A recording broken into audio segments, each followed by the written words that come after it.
Hello, this is Mr. Rahman, and today I'm going to be reading The Giver by Lois Lowry, Chapter 3. Oh, look!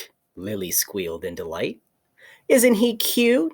Look how tiny he is, and he has funny eyes like yours, Jonas. Jonas glared at her. He didn't like it that she had mentioned his eyes. He waited for his father to chastise Lily, but father was busy unstrapping the carrying basket from the back of his bicycle. Jonas walked over to look. It was the first thing Jonas noticed as he looked at the new child peering up curiously from the basket. The pale eyes. Almost every citizen in the community had dark eyes. His parents did, and Lily did, and so did all of his group members and friends. But there were a few exceptions. Jonas himself and a female five who he had noticed had the different, lighter eyes.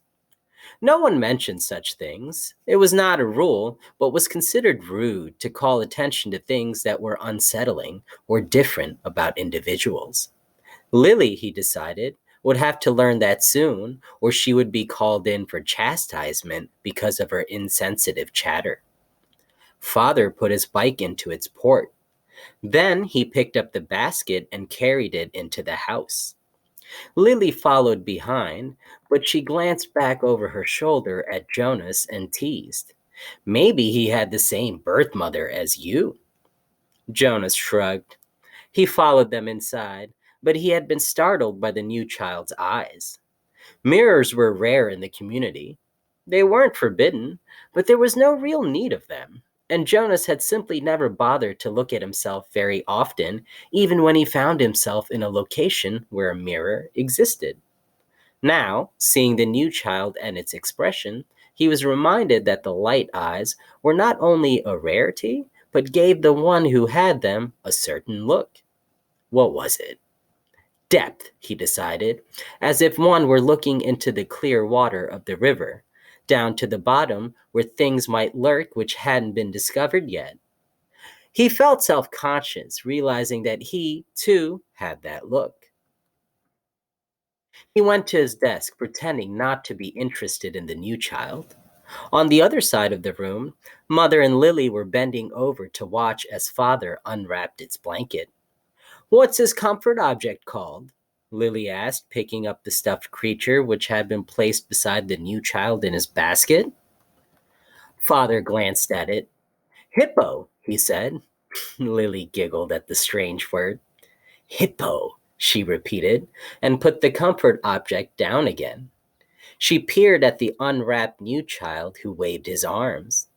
I think new children are so cute, Lily sighed. I hope I get assigned to be a birth mother. Lily, Mother spoke very sharply. Don't say that. There's very little honor in that assignment. But I was talking to Natasha, the 10 who lives around the corner. She does some of her volunteer hours at the birthing center. And she told me that the birth mothers get wonderful food and they have very gentle exercise periods. And most of the time, they just play games and amuse themselves while they're waiting. I think I'd like that, Lily said petulantly. 3 years, Mother told her firmly. 3 births, and that's all. After that, they are laborers for the rest of their adult lives until the day that they enter the house of the old. Is that what you want, Lily? 3 lazy years and then hard physical labor until you are old? Well, no, I guess not, Lily acknowledged reluctantly. Father turned the new child onto his tummy in the basket. He sat beside it and rubbed its small back with a rhythmic motion. Anyway, Lily Billy, he said affectionately, the birth mothers never even get to see new children. If you enjoy the little ones so much, you should hope for an assignment as nurturer. When you're an 8 and start your volunteer hours, you can try some at the nurturing center, Mother suggested. Yes, I think I will, Lily said. She knelt beside the basket. What did you say his name is? Gabriel? Hello, Gabriel, she said in a sing-song voice. Then she giggled. Oops, she whispered. I think he's asleep. I guess I better be quiet. Jonas turned to the school assignments on his desk.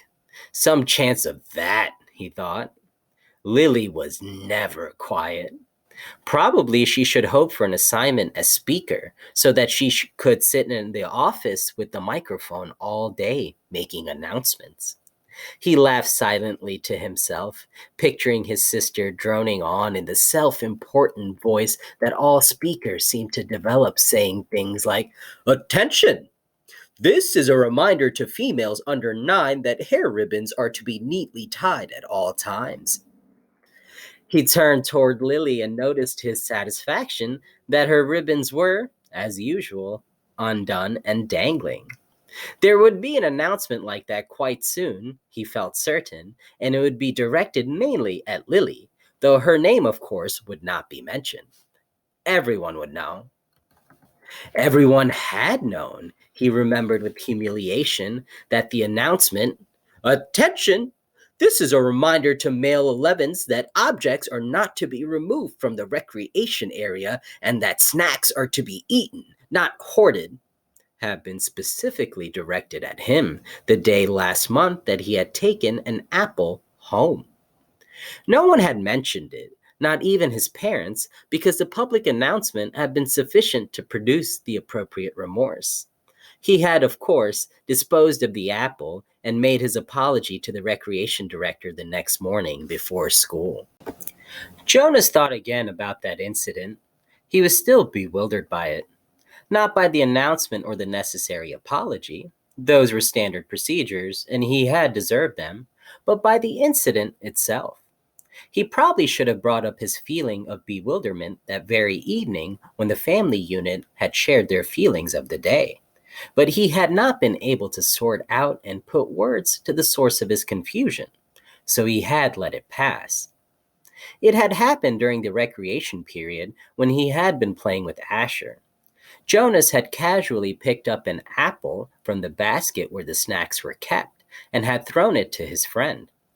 Asher had thrown it back, and they had begun a simple game of catch. There had been nothing special about it.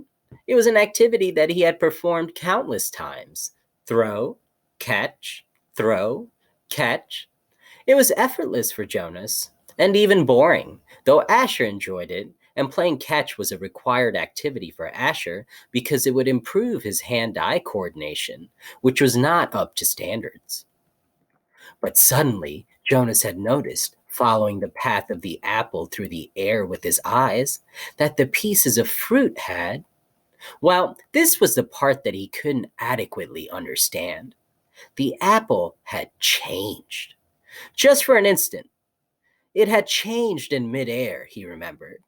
Then it was in his hand, and he looked at it carefully, but it was the same apple, unchanged, the same size and shape, a perfect sphere, the same nondescript shade, about the same shade as his own tunic. There was absolutely nothing remarkable about that apple. He had tossed it back and forth between his hands a few times, then thrown it again to Asher, and again in the air, for an instant only. It had changed. It had happened 4 times.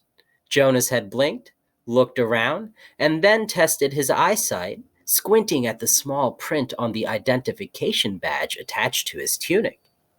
He read his name quite clearly. He could also clearly see Asher at the other end of the throwing area, and he had had no problem catching the apple. Jonas had been completely mystified. "Ash," he had called, "does anything seem strange to you about the apple?" "Yes," Asher called back, laughing. "It jumps out of my hand onto the ground." Asher had just dropped it once again. So Jonas laughed too, and with this laughter tried to ignore his uneasy conviction that something had happened. But he had taken the apple home, against the recreation area rules. That evening, before his parents and Lily arrived at the dwelling, he had held it in his hands and looked at it carefully. It was slightly bruised now, because Asher had dropped it several times, but there was nothing at all unusual about the apple. He had held a magnifying glass to it. He had tossed it several times across the room, watching, and then rolled it around and around on his desktop, waiting for the thing to happen again. But it hadn't. The only thing that happened was the announcement later that evening over the speaker. The announcement that had singled him out without using his name, that had caused both of his parents to glance meaningfully at his desk where the apple still lay. Now, sitting at his desk, staring at his schoolwork as his family hovered over the new child in its basket, he shook his head, trying to forget that odd incident. He forced himself to arrange his papers and try to study a little before the evening meal.